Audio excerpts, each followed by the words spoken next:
Subhanallah, iya. Baik Bu Dinda, terkait dengan harapan praobservasi ya, kita melakukan observasi di kelas, pembelajaran di kelas, kita ada tahapan praobservasi. Baik, Bu Dinda, kira tujuan kita ngobrol hari ini adalah apa yang melakukan observasi dan tujuan pembelajaran pembelajaran yang akan dilaksanakan pada kegiatan observasi yaitu melalui pembelian media, melalui pengamatan gambar gambar, melalui pengamatan video yang akan siswa mampu mengidentifikasi benda hidup dan benda hidup yang ada di sekitar. Nah, kemudian melalui kegiatan mengamati video itu dapat membedakan individu dan benda yang ada di sekitar. Berarti fokus pembelajarannya berarti bahasa Indonesia ya, bahasa Indonesia dulu. Berarti mengenal benda hidup dan benda hidup. Coba kita identifikasi bentuk area pengembangannya yang kira-kira yang akan dicapai. Untuk area pengembangan yang akan dicapai di sini nanti saya akan mempraktikkan pembelajaran berkisah-kisah yaitu karena pengenalan kurikulum baru kita ini kegiatan belajar kita harus siswa merupakan pertama, jadi merupakan area pengembangan yang akan saya gunakan. Kemudian yang kedua mengenai pembelajaran sosial emosional. Saya berangkat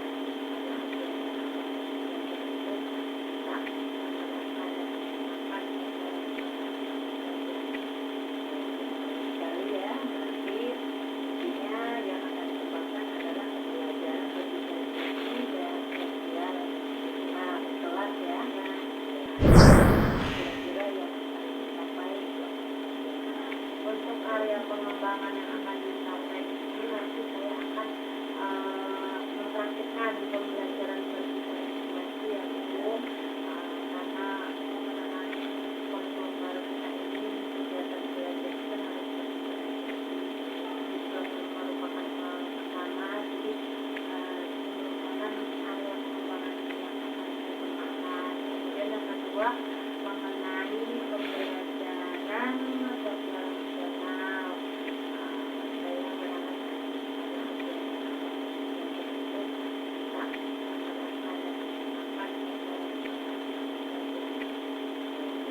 sekali ya, berarti intinya yang akan dikembangkan adalah pembelajaran berdiskusi dan sosial. Nah, kelas ya. Kemudian menurut Bu Dinda, setelah kita menemukan area pengembangan yang akan dikembangkan pada saat observasi, menurut Bu Dinda, kira-kira strategi apa yang akan dipersiapkan? Strategi yang saya persiapkan berdasarkan observasi, yang pertama saya melakukan analisis mikro ya, di mana saya membagi dua kelompok dalam satu kelas. Yang pertama kelompok anak-anak yang sudah bisa mandiri, bisa mengerjakan tugas sendiri dengan kemampuan yang baik. Yang kedua mengelompokkan anak-anak yang masih belum lancar menulis dan membaca. Jadi saya buat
observasi telah selesai dilaksanakan.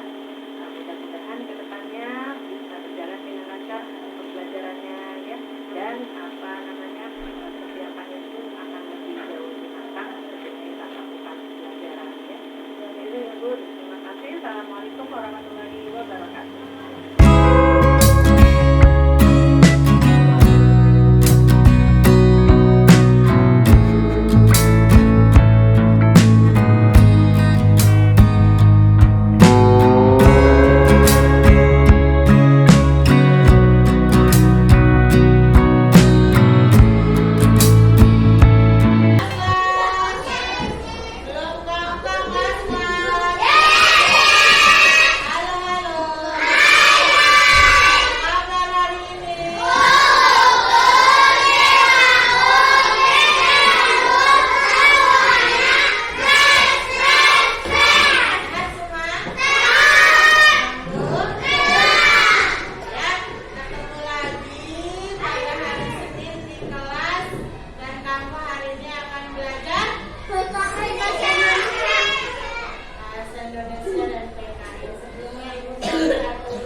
bergeraknya. Tapi ciri-cirinya gimana? Tidak bisa rehat. Kemudian tidak bisa bergerak.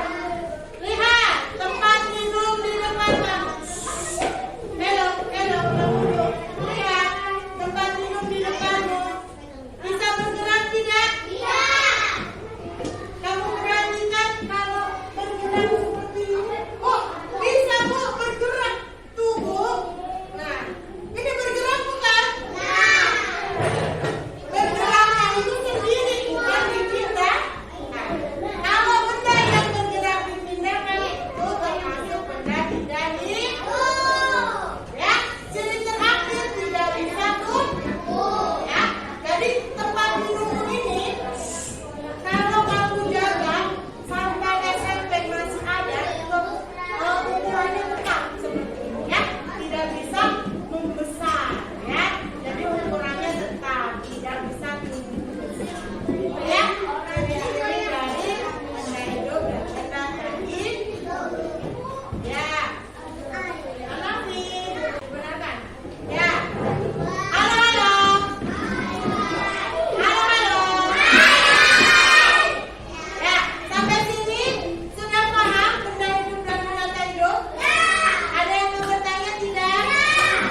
Bunda. Ya, yang sebelah kanan nih Jose, yang sebelah kanan diisi benda yang hidup ya. Tempel gambar benda yang hidup. Sebelah kiri yang tidak hidup. Ya, nah digunting dulu. Bentar ibu. Ya.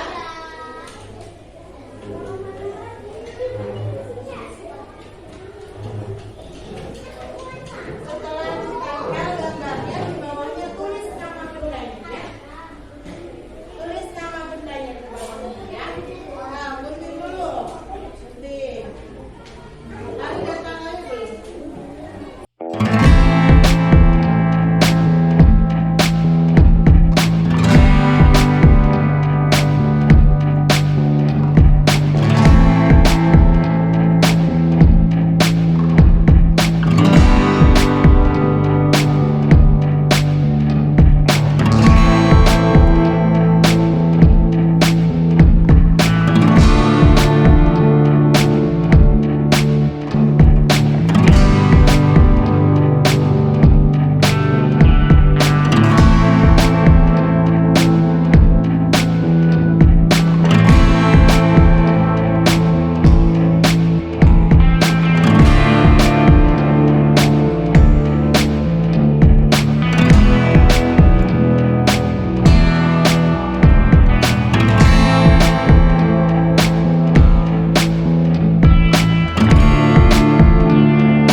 Assalamualaikum warahmatullahi wabarakatuh. Waalaikumsalam warahmatullahi wabarakatuh. Terima kasih kepada Bu Dinda yang sudah hadir di sini. Kita dalam rangka untuk percakapan pasca observasi. Ya, bagaimana Bu Dinda hari ini? Alhamdulillah Bu, sehat. Ya, maaf ya mengganggu. Kita ngobrolnya ringan aja ya. Ya Bu. Baik, mengenai tentang kemarin kita observasi, ada beberapa hal yang mungkin kita bisa sharing atau berbagi ya pengalaman. Nah, menurut Bu Dinda, kira-kira tujuan dari percakapan atau obrolan kita kali ini apa ya Bu Dinda ya? Tujuan obrolan kita kali ini yang pertama melakukan refleksi dan evaluasi kegiatan observasi yang sudah kemarin kita lakukan Bu. Apakah ada yang harus diperbaiki atau memang sudah dengan baik dilaksanakan? Oh iya, betul sekali Bu Dinda ya. Jadi setelah kita melakukan observasi di kelas, nah sekarang adalah pasca observasi, yaitu untuk merefleksi dan mengevaluasi sejauh mana pembelajaran yang sudah kita laksanakan di kelas, sudah tujuan pembelajaran sudah tercapai atau belum gitu ya. Baik Bu Dinda, sebelumnya saya mau bertanya dulu, bagaimana nih perasaan Bu Dinda pada saat diobservasi itu kemarin? Perasaan saya sangat senang Bu, Ibu bisa masuk ke dalam kelas menyaksikan kegiatan pembelajaran di kelas 1B. Saya sangat senang sekali karena saat Ibu masuk itu Ibu bisa menyaksikan bagaimana proses kegiatan belajar di dalam kelas dan hal apa saja yang harus saya perbaiki dalam proses belajar, kemudian yang kurang dari proses belajar tersebut supaya bisa menjadi bahan pelajaran untuk saya agar bisa lebih baik lagi untuk mengajar anak-anak di dalam kelas. Iya. Saya mengamatinya di kelas itu pada saat kemarin itu memang saya melihat Bu Dinda sepertinya bahagia dan senang. Alhamdulillah. Ya. Baik Bu Dinda, mari coba kita bersama-sama identifikasi. Nah, masalah dari area pengembangan yang Bu Dinda tetapkan pada saat perobservasi seperti itu ya. Apakah menurut Bu Dinda sudah bisa dikembangkan secara optimal mungkin? Area pengembangan yang saya ambil itu kan pertama pembelajaran diferensiasi ya Bu. Ya. Menurut saya itu sudah berjalan sesuai dengan rencana yang saya buat. Tapi mungkin memang belum optimal ya Bu, karena ini merupakan hal baru juga bagi saya. Jadi mohon nanti arahannya dan masukannya supaya kegiatan selanjutnya bisa lebih baik lagi. Alhamdulillah, ya berarti sudah berjalan dengan baik dan lancar ya di kelas itu. Bagaimana pembelajaran diferensiasi yang Bu Dinda lakukan pada saat observasi kemarin ya. Kemudian dari strategi pengembangan yang dipilih sudah dilakukan dengan baik. Alhamdulillah, yang saya lihat untuk strategi itu sudah baik ya Bu, karena saya lihat dari hasil belajar anak ya, yang saya sudah nilai sebagian besar anak sudah memahami tentang materi yang diajarkan mengenai benda hidup dan benda tak hidup. Jadi ada di kelas saya ini ada anak yang memang belum bisa membaca. Saya lihat hasil belajarnya dengan penilaian yang sesuai dengan kemampuannya, mereka bisa mencapai hasil belajar di atas HM. Sebelumnya saat saya buat penilaian itu merata ke semua anak, mereka kesulitan. Tapi saat pembelajaran berdiferensiasi, anak-anak yang memang belum lancar membaca itu memiliki pemahaman lebih dibanding pembelajaran sebelumnya. Jadi dengan 3 konten yang Bu Dinda lakukan itu dapat meningkatkan hasil belajar anak ya. Berarti di sini kalau untuk tujuan pembelajaran sih alhamdulillah mungkin ya sudah tercapai. Tujuan pembelajaran alhamdulillah sudah tercapai sekitar 90% Bu. Tapi ada beberapa anak yang memang masih bingung mengenai ciri-ciri benda hidup dan benda tak hidup gitu. Nah, kemudian dari tujuan pembelajaran yang sudah dilakukan ya, kemudian ada aspek yang perlu diperbaiki ataupun aspek yang perlu dipertahankan atau ditingkatkan kira-kira. Untuk aspek yang perlu diperbaiki mengenai pembelajaran sosial emosional ya Bu, yang di dalam kelas mungkin harus lebih saya kembangkan lagi supaya anak-anak bisa lebih bersemangat dalam belajar gitu. Untuk aspek yang dipertahankan media yang sesuai dengan kontennya ya Bu ya, media sesuai dengan konten, penilaian sesuai dengan kemampuan anak, itu pun harus saya lebih gali lagi supaya bisa lebih maksimal dalam mencapai tujuan pembelajaran. Iya, betul sekali Bu Dinda ya. Berarti ada yang beberapa yang harus diperbaiki juga ya untuk meningkatkan pembelajaran kita di kelas nantinya ya. Yang diperbaiki itu kita termasuk kesulitan berarti ya. Betul, kesulitan yang bisa muncul dalam pembelajaran berdiferensiasi. Nah, menurut Bu Dinda apa saja kira-kira? Kesulitan yang muncul itu untuk bisa menanganinya Bu ya. Ya. Pertama saya akan sharing dengan teman sejawat dan dengan Ibu bagaimana pembelajaran berdiferensiasi yang memang baik dilakukan di dalam kelas. Kemudian saya juga akan mengikuti kegiatan pelatihan dan pelatihan yang ada di PMM ya Bu ya. Kemudian juga kegiatan-kegiatan KKG di mana saya bisa saling bertukar ilmu dengan teman-teman yang lain dan mencari sumber-sumber mengenai pembelajaran berdiferensiasi dari Google atau YouTube sehingga saya bisa memahami proses pembelajaran yang berdasarkan diferensiasi ini. Oh iya. Kalau bisa saya tangkap berarti banyak hal yang Bu Dinda bisa lakukan baik oleh Bu Dinda sendiri maupun guru yang lain yang masih dalam proses pembelajaran tentang bagaimana pembelajaran berdiferensiasi kita praktikkan di kelas ya. Nah, seperti itu, seperti kita melakukan mengikuti pelatihan UMM, banyak sekali materinya mungkin ya. Kemudian kita ikut AKG, bisa berbagi dan sharing ilmu pengetahuan seperti yang kita lakukan kemarin ya. Gitu. Kemudian mungkin bisa cari dari sumber-sumber lain, media sosial atau YouTube dan lain-lain. Belajar secara mandiri kan, sekarang ini ya. Bagus sekali. Menurut Bu Dinda nih, kira-kira dari strategi yang Bu Dinda akan lakukan, tadi sudah Bu Dinda sebutkan ya. Kemudian kira-kira kapan akan dimulai dan berapa lama itu rentang target waktunya? Rentang target yang untuk melakukan perbaikan ya Bu, insya Allah pada tahun ajaran baru ya Bu, di mana saat ini saya juga bisa belajar lagi mengenai pembelajaran berdiferensiasi dan sosial emosional, sehingga nanti saat tahun ajaran baru saya lebih memahami tentang dua model ini, sehingga di dalam kelas bisa lebih baik lagi proses pembelajarannya. Dan nanti dalam kurun waktu 6 bulan ke depan ya, 6 bulan sama-sama belajar ya Bu Dinda ya, untuk memperbaiki diri terus belajar. Iya.